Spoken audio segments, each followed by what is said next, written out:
All right, Susie, are you already enjoying school being out? Yes. Although I'm still working, we're still trying to get our STAR test scores in. They're here, but we just can't get to them yet.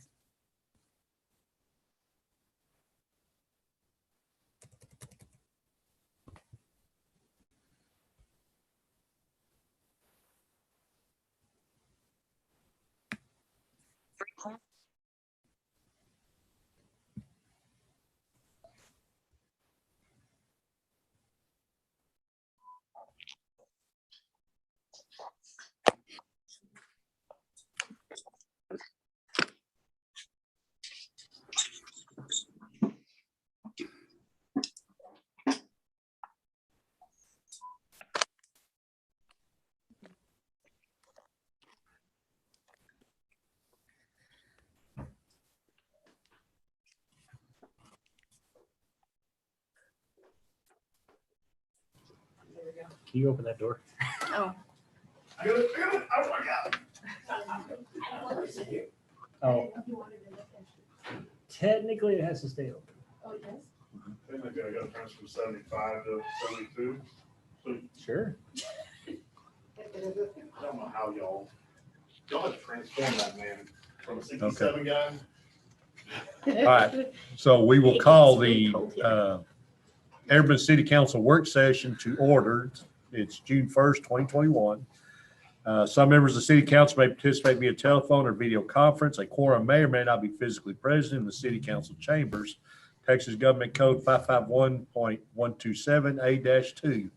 Citizens wishing to make comments should email mparks@evermantx.net, mparks@evermantx.net. Citizens' comments received prior to the meeting adjourned will be read to the council. First item is discussion items. Item 1 is the replat of the Pittman Park property in connection with the construction of the new Civic Center. Item number 21123. Good evening, everybody. Hope you had a good Memorial Day weekend. We've had an issue that has come up as a result of the Civic Center project. I'm going to share my screen here so you can see. As we began the engineering and the planning phase for the new Civic Center that's going to go where the annex is currently located, the engineers that were designing this noticed that the park, Pittman Park right here, is still platted for a residential subdivision. When Pittman Park was developed, my best guess back in the 70s, maybe early 80s, it was never replatted from the original subdivision that it was platted for. In order to legally build on these properties, we have to replat this park. We can't build buildings across plat lines. We have to have it platted correctly. In order to do this, we have to have a survey done of the entire lower half of Pittman Park. So essentially from where the City Hall Annex currently sits all the way up to where the creek crosses right before the Pee Wee football field. This is a pretty significant area to have surveyed. And the engineer has provided an estimate of those costs at just under $18,000 to have this surveyed and what's called the black line map drafted to produce to the Planning and Zoning Commission. The Planning and Zoning Commission would then host a meeting and a public hearing to approve the black line map. Following their approval, it would then come back to City Council with a public hearing and a review of the map to approve the replat of the property. Then we would file the replat with Tarrant County and it would be done. That process altogether is going to take roughly 30 to 60 days. The concern there was, is that going to delay construction? In conversation with the city engineer and the engineers who are working on the Civic Center project, we've come to an agreement that as long as the city of Everman provides written notice that we are going to replat that property, they will continue with their engineering and building of the Civic Center, but will not be able to get a certificate of occupancy issued for that building until the replat is complete. So we're going to do these pretty much simultaneously as we move forward, just to make sure that we do everything legally and get it taken care of. It's an unfortunate cost that we were not anticipating as a part of this project, but it's something we're legally required to do. We would legally require any other builder, developer, or business to have their property platted correctly, and therefore I believe we should as well. Any questions about that? Where are the funds coming from? Is it any additional that was left over that was borrowed? We're trying our best to come in under budget on these projects. So we very well might be able to come in under budget, and scathe is $18,000 essentially from that. But for the time being, it's going to have to come out of general fund because this project is not going to be completed by the time this budget is up. So we're going to have to allocate it out of general fund for the remainder of this year. If next year we wind up coming in under budget, we can do some budget amendments and things to offset that. But right now it's going to have to come out of general fund. Reserves, sorry. I thought you said it was going to take maybe 60 days. The replat will take 60 days. The construction of this project, to know whether or not we're going to come in under budget on the $3.5 million that we borrowed, we're not going to know the total final amount until all the projects are complete. Okay. That won't be until probably December, maybe even January before we get to that point. Pinch pennies. We're trying. Those pennies are screaming. The engineer did advise that his cost estimates Greg is good about overestimating cost estimates. Every cost estimate he has provided, we have come in well under at. So my hope is that trend continues and that these costs are estimated well above what it's actually going to cost. We are looking at other alternatives that may be cheaper, so we may get it down to $10,000 or $12,000. We just don't know until we get to the point where it's actually time to survey. Okay, thank you. Any questions? No. Okay, so then we'll move down to item 2, proposed master thoroughfare plan, item 21122. Give me just a second. I'm going to share my screen.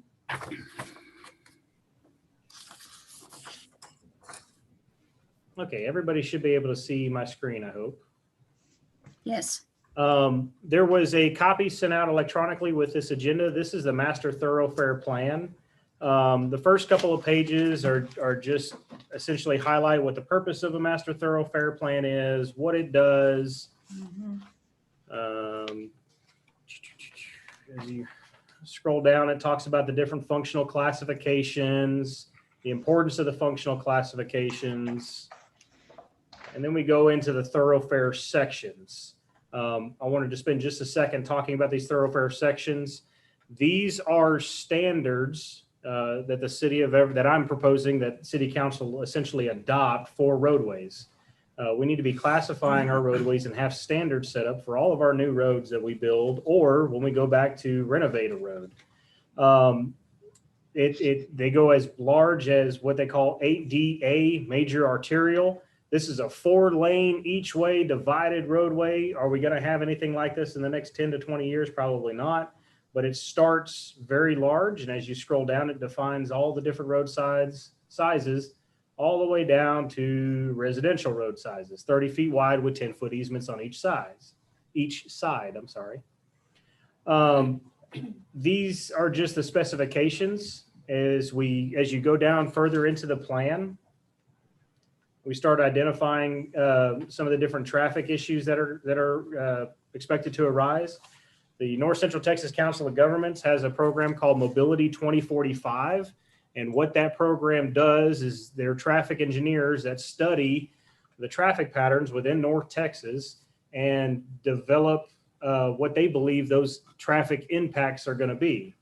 This impact here on, what page is this? Page 9. Shows the traffic impact if there were no roadway improvements within North Texas between now and 2045. By year 2030, we would have a heavy traffic flow in here with heavy congestion. On the next page, you'll see this is with the North Central Texas Council of Governments improvements. It's going to be slightly less congestion. we have to have a plan in place to be able to partake in the COGS programs for transportation funds. We also need to have a plan in place to set standards and things when we go to redesign roads. So right below that, you're going to notice these are some of the streets that we've talked about, or that we're proposing to put on this plan, that when these streets are addressed, we upgrade them from their current status up one level. So we would take Enon Avenue from a residential street to a 2UC minor collector street. If you get confused on what that means, all you have to do is go back in the previous plan and locate the 2UC minor collector street. We would go from a 30-foot wide road to a 36-foot wide road with 2 lanes, a shoulder, and 12-foot easements. In other words, we're just looking to widen that road a little bit to help alleviate that traffic. These roads upgrade depending on their current size to help alleviate the traffic flow. Forest Hill Drive's on here. That's one that we're currently working on. It's currently a 2UC minor collector street. We're looking to change it to a 4UA minor collector street in compliance with the COG standards. All that I know may be Chinese to you. Don't sweat it. It's not a big deal. We can edit this plan as we go, and this isn't forcing us to abide by any standards. This is just a plan for what our goals should be. May I ask a question before you move on? Yes, ma'am. You sure can. Go back up to that, yeah, right there. So you have Enon as a residential currently, and we're looking to upgrade it to the 2UC. Correct. Do we have enough space on what we currently have without running that easement on the south side into those houses' front yards? No, ma'am, we don't. That's where, as we work forward on this plan, when we have roadways like that, we have to start considering land acquisition, cost of land acquisition, all those kinds of things have to go into this. Again, this doesn't mean that we're going to go in there next year and make that a 2UC minor collector. What this plan means is our goal to alleviate traffic congestion on that road is to try to get it to be a 2UC minor collector. It may cost us millions of dollars. We'd have to go out and search for funds and things, but that should be our goal to alleviate traffic. These things are based off of the North Central Texas traffic congestion reports that they send out to us. Right. Are there any, do you have a priority? What's going to be first and second lined up? No, ma'am, there's no priority on these. It's always going to depend on available funding to address these issues. Okay, so with the congestion and stuff on Forest Hill Drive, when the part of Fort Worth and others are going to pay for that, correct? Not the city of Fort Worth. So the North Central Texas Council of Governments Regional Transportation Council is the primary source of funding for the Forest Hill Drive project. They're working with the federal government on grants to expend close to $11 million on that road from Lon Stevenson to Shelby. Okay, and is there any type of schedule that they have that you know of for that? Not just yet. We're still waiting on final approval on a few things for that specific roadway. They first have to come in and do the flood study, which they're funding as well. That's supposed to start sometime within the next few months. But we haven't received any type of firm schedule. They still have meetings coming up to finalize several items associated with that project. And as soon as we do know, I'll be more than happy to share that with all of you.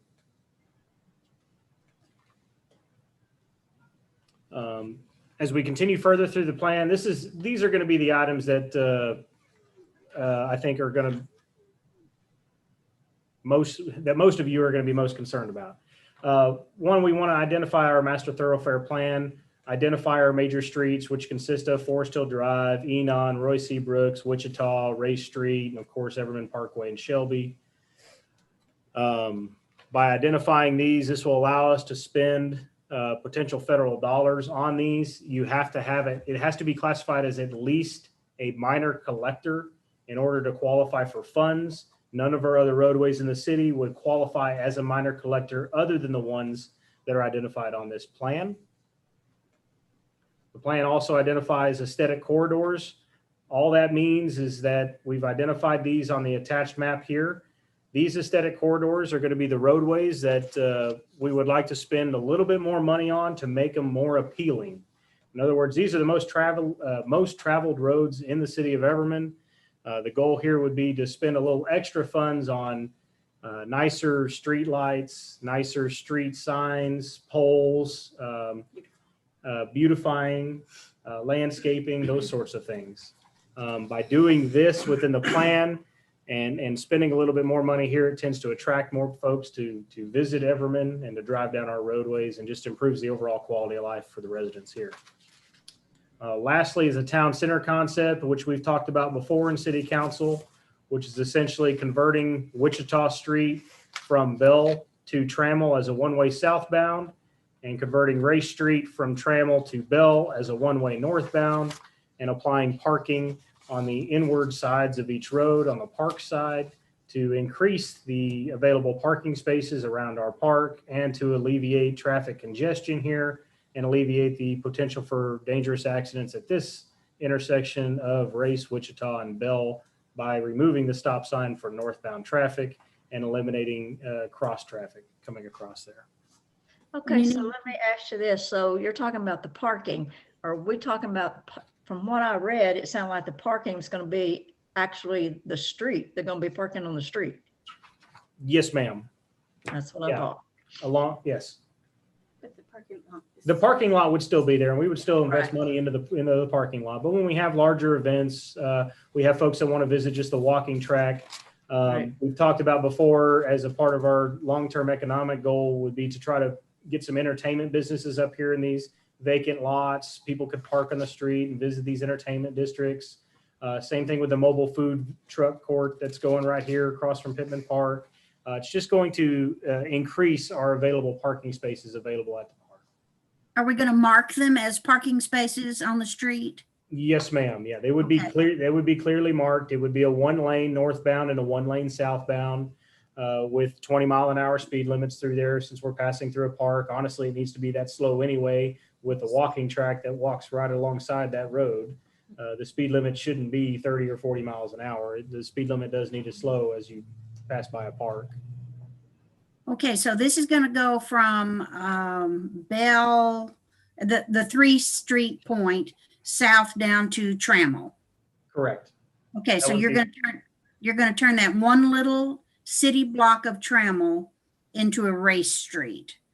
And it's a residential street. It's quiet. It's sleepy. Those people park on the street. If you go from the point all the way down to Trammell, massive traffic is now going to be on that one little road, that one little block of road. Can I ask why you think that?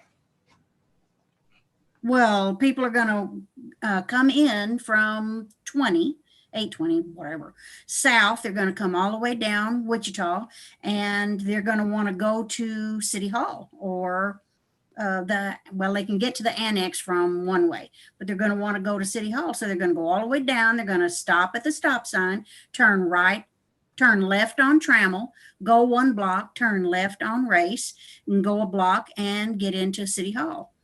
Instead of going down to Enon, because why would you go down an extra block if you can turn left on Trammell? We need to seriously consider something, put up signs like no through traffic or something, because it's human nature to take the shortest route. It's even a geometry thing. And people are going to turn left on Trammell. We I'm can just certainly, putting we that can out certainly there. come up with a People plan to think address that and try to force them down to Enon. What if we just made it one way all the way to Enon? It's No going to problem. be. The only problem with making it one way all the way to Enon is these businesses that are located here at the intersection of Trammell and Enon are going to lose business because folks are going to have to drive all the way up to Bell Street to come all the way back down Wichita in order to get to the ice cream shop or the barber shop that's there, the vitamin shop. And we don't want to alleviate any potential business for those businesses at that Okay. intersection. Right. I All totally agree with that. Well, All but right. that at Trammell and Wichita, we could reconfigure that intersection there where it kind of forces them to go straight. Yeah, we Where can, where it's not easy to make that turn. yeah, we can, I'll visit with the city engineer on that to see how we can alleviate traffic from jumping over to Race Street from Wichita across Trammell. It's just human nature to make that first left. Why do I go all the way down when I can just, I'm here, I might as well turn left because I'm going to make another left. And I just, those people are not going to be happy with their sleepy little street being a thoroughfare. So just something to consider. Please consider that. Yes, ma'am. We sure Thank will. Have you thought about on your minor collectors going Christopher into that? Let me check with the city engineer and see if that would qualify as a minor collector. Okay. It has to be within a certain number of turns and things within the interstate to be considered a collector. So I don't know if that would or not, but let me find out if it would. Because it is a cut through from Everman Parkway to Enoch. To Enon, yeah. Yes, it is. So Massive traffic. that would be the only one I would consider. It's Okay. not marked. Yeah, because there's a lot of traffic on that road. And a lot of people blow them stop signs. Oh, I know. Really? So the only parking that we have will be in Pittman Park. No, we would still have the same parking that we have currently. The Pittman Park, the new Civic Center will have increased parking because we're going to have a parking lot on both sides, the east and west side of the annex with a drive-through. So you'll be able to drive through that parking lot if you needed to, as well as the parking up between the football field and Memorial Park, Plus both sides of the street. Yeah. plus both sides of the street. Not both sides, both streets. Right. Both streets, yeah. Sorry. The last part of the plan includes Royce E. Brooks Boulevard Phase 2. This has been discussed in years past. However, previously, when this plan was discussed, the roadway was going to come from Enon straight down to Shelby Road. However, since that plan was discussed, the Everman Independent School District acquired a piece of property here where it was going to connect, or where the plan was to connect that roadway, and has placed the alternative campus there on that piece of property.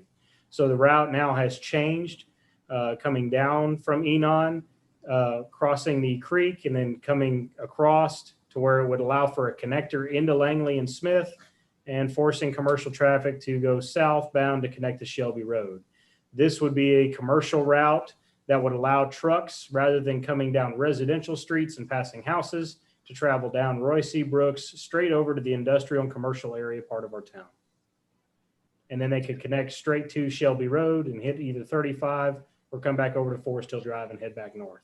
This would alleviate all the truck traffic that we get coming down Race Street through our city. Good. Okay, but now you're talking about trucks and stuff, and Shelby is going to be another problem with the street being tore up all the time. Yes, ma'am. And I wish we've had say so. I've expressed my opinion about Shelby Road to the city of Fort Worth, and my belief that they need to widen that roadway and increase its weight limit. But they have told me numerous times it is not on their master thoroughfare plan. Therefore, they are not going to be addressing Shelby Road. And that's what I mean. That road's going to be tore all to pieces, and not to mention Shelby is a serious cut through because of the school going to Forest Hill and back, and it's very busy. Oh, yes. Those So 1,000 that's houses gonna be going a up. problem. With those 1,000 houses going up down in the pecan orchard later, it's gonna be an even bigger mess than it is now. Well, Fort Worth is going to be reactive. They're not going to be proactive on this. So True. they're not going to do anything till they have to. I know, that's what I mean. Okay, Just what the nature of the property beast. has the school bought to build something?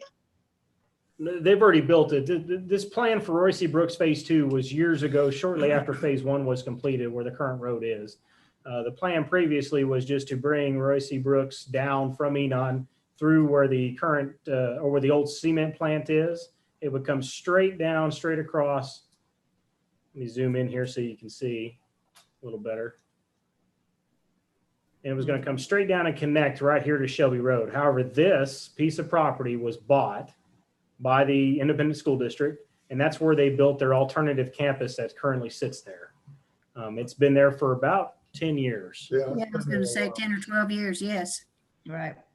So therefore, we've had to alter this plan to be able to come down and connect on this side where we have some vacant land. We're just causing another problem on Shelby. Yep. Because all those trucks are gonna come down and turn left and cut right across the junior high. Well, I don't know that we're necessarily causing any more problem because you're actually creating another outlet for them. Currently, if they're going to come over here, they're going to come down Race and they're going to come to these businesses anyway. All we're providing is a direct route for them to be able to come straight to the businesses without ever even touching Shelby Road.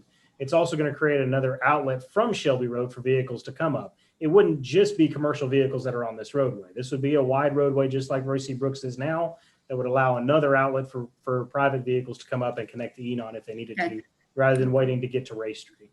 Okay. So I don't know that adding this would add more traffic to Shelby Road. Now, certainly all the development that's occurring is going to add a ton of traffic to Shelby Road. Yeah, My it already has. hope would be that this would help alleviate some of that traffic by providing another outlet. Now, are they also looking at the kids walk to school on that street? Because I mean they already don't have any sidewalks or anything, and they're walking in the street to cross over. Has the school considered any of that as well? I can't speak for either party, but what I can say is that we have expressed concern about the kids walking to school on that roadway and the dangers there because we have responded to kids being hit by cars on that roadway.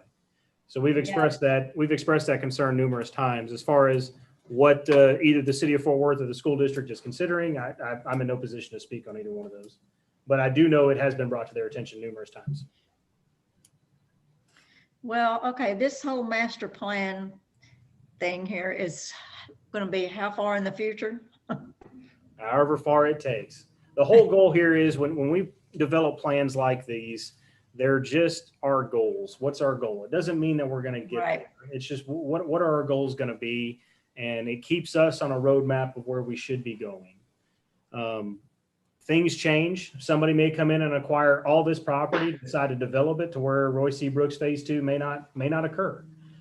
There's all kinds of things that can happen that can prohibit items within this plan from occurring, which is when it's time to come back and reevaluate this plan and develop a new plan going forward on how to address these issues. So this is just a wish list, essentially, is what this is. Yeah. This doesn't mean that we're going to come back next budget cycle and ask you for $6 million to come in and build a road.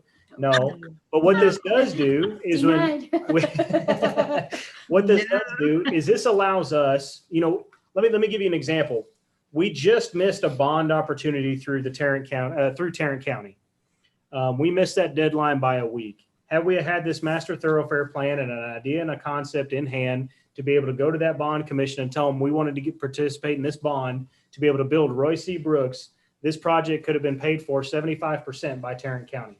But because we didn't have any plans in place and a map, an idea of where we're going in the future, we weren't able to apply for those funds. So that's what all of this is. This gives us a tool in our toolbox to be able to utilize to achieve funding and to keep us on track of where we're going in the future. So we as a city do not miss opportunities. Okay. Any other discussion? Yeah. Everybody good with that? Yeah. Mm-hmm. Okay. I will check on the Christopher Collector with Greg. If he says yes, we'll edit this and I'll send out the new edit. If he says no, then we'll just propose it as is next week for adoption. Okay, so let's drop down to item 3, proposed fiscal year 2022 budget calendar as presented by the finance director, item 21124. Okay, and I believe he is sharing his screen.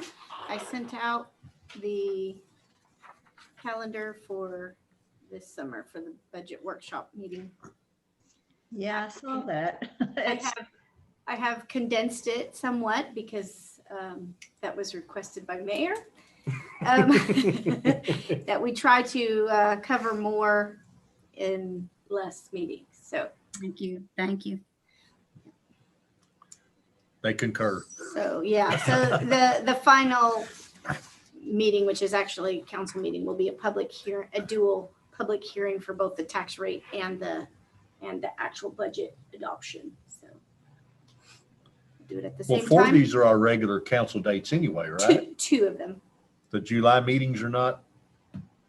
2 are work sessions, Well, 2 are regular meetings, and then Yeah. one's an extra meeting. Okay. Yeah. That's what I meant. So, okay, go ahead. 20th is not a regular meeting. And we have had several meetings already with with all of the directors, and beginning later this week, we will be meeting individually with each director to go over their budget and kind of start that process with them, so that we'll have all the bugs worked out by the time we actually bring the stuff forward to the workshop sessions. Cool. That's all I have. Does anybody have any questions for Susan on the dates? No. No. What times? 6:30?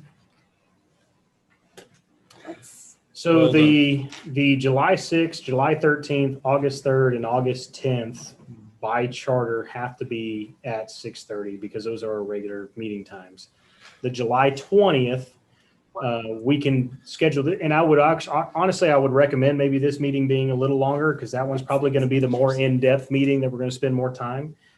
If council would like, that would be a special meeting, so we can adjust the time there and maybe make it a little earlier. So we'll have more time to cover all the expenditures. I'll be late. Time frame is, if it was up to me, I would ask for 2:00 in the afternoon, but I know it's not up to me. So, or if we did 5:30 and had dinner. mhm. Yeah, we could do something like 5:30 and provide food. The other thing I was going to recommend too is budget's a very, very important time of the year. I would strongly encourage in-person participation if you can, because we're going to have a lot of handouts. Things are going to be very dynamic like they always are every budget year. So there's going to be a lot of initial prints and reprints, and we want to make sure that you have the most up-to-date information. So as things change, we'll be providing information at the meeting. So if you can attend these in person, I think that would be best, just so there's no confusion between all the different emails and things going out on what's current and what's not. And the Open Meetings Act may change by then as well. That's true. So maybe a requirement. So it's up to council on the July 20th meeting. Was everybody good with 5:30 on the 20th? Yep. Judy, Yes, Kelly? I may be about 10 minutes late, but yes. Okay. Is that Mackie's okay with it. We will have, we have requested that the directors be here for that meeting specifically on the 20th okay. for any questions, related to their expenditure budget line items. All right. So we will do the July 20th, 2021 budget workshop expenditures at 5:30. Kelly, whenever you can get there. I'll let them know I gotta get off early that day. That doesn't mean they'll let me. Well, yeah, but you come at your regular time, then we'll, you'll get caught up. So, Everything else will remain at the 6:30. okay, everybody good with that? Yeah. Okay, so we'll move down to item 3 is city manager's report. Don't have anything right now. Your other deal fell through? Which other deal? You said you had the car. Yeah, I'm going to readdress that later. I didn't get all the information I was Okay. really hoping for. All right, I was mayor's kinda hoping they report. were going to tell you, not me. Okay. Mayor's report. The only thing I have is Jennifer sent out the cybersecurity training and sexual harassment, and council members are required to do this. And the cutoff date is June 4th. It's this Friday. It's So- 1 week. I already did mine. Yeah, Judy and Linda have done it. I've done it, but the other 4 council members have not done it. Right. So Jennifer did send out another email today, so if My everybody email's please not get that working. done. It's not. That's good. I'll work on it. Thank you. He said We'll his take, we'll email's- take a look at it. Yep. Okay. He's got his. You may have the same issue I'm having. Mine's not working either. Okay, well, that's all I got. Citizens comments. Do we have anything? I have a comment. This Johnny. I saw that they named the splash pad after Jim. Johnny, we did that several years back. Yeah, there's a sign on it that says Jim Stevenson Splash Pad. Oh, well, yeah, that was the first time I noticed it when I saw that on Facebook. Yeah, that was done back when we opened the thing initially. So, okay, we don't have any citizens comments. So that being said, we are adjourned. All right, everybody have a good great evening. time.